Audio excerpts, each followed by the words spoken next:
એકદમ મજેદાર ચટણી. જો તમને ખાવાનું ન ભાવતું હોય તો પણ તમને ખાવાનું ભાવશે. તો અહીંયા આપણે લઈ લીધી છે 2 નંગ ડુંગળીને આપણે સારી રીતે કટ કરી, એટલે મોટી મોટી કટ કરી લેવાની છે. તો 2 નંગ ડુંગળીને આપણે મોટી મોટી કટ કરી લીધી છે. ત્યારબાદ આપણે હવે લઈ લઈશું આદુ. તો આદુના 2 ઇંચ ટુકડા લઈ લીધા છે. આદુ ખાવા માટે બહુ સારું. 2 નંગ ટામેટાં લીધા છે. હવે ટામેટાને પણ સારી રીતે આપણે મોટા મોટા કટ કરી લેવાના છે. અને તમને દેખાય છે મેં પેન મૂકી દીધું છે ગરમ થવા માટે, તેલ થોડું ધીમા તાપે. તો ટામેટાને મોટા મોટા ટુકડામાં આપણે કટ કરી લઈશું. તો ટુકડા થઈ ગયા છે ટામેટાના. તો આ રીતે 2 નંગ ટામેટાં છે. તમારે જેટલા ઉમેરવા એટલા તમે ઉમેરી શકો છો. તો અહીંયા આપણે ટામેટાના મોટા મોટા ટુકડા કરી લીધા છે.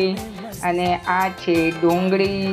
અને હવે આપણે 1 ચમચો તેલ લઈશું અને પેનમાં આપણે ચણાની દાળ ઉમેરીશું વઘાર માટે.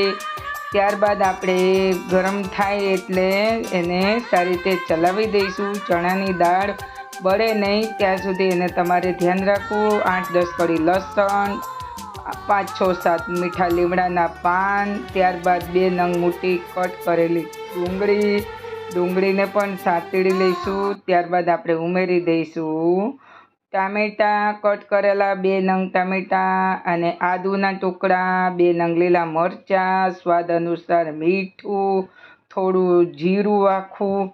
હવે આપણે આને સાતળી લેવાનું છે. સારી રીતે સંતળાઈ જાય પછી આપણે એને ઠંડુ થવા મૂકીશું. તો હવે આપણે ઠંડુ થવા મૂકીશું. ત્યારબાદ લઈ લઈશું મિક્સર જારમાં આપણે બધું લઈ લઈશું.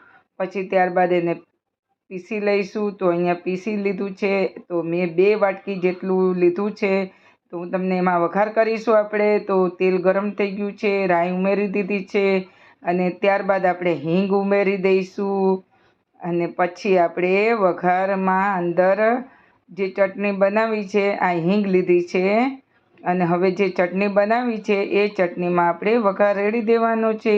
તો તૈયાર છે ટેસ્ટી એવી ચટણી. તો બનાવજો ફ્રેન્ડ્સ.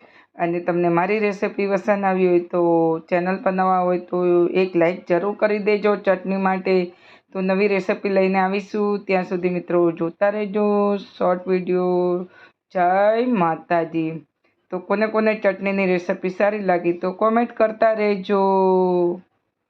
આવજો. જય ભારત. જય માતાજી.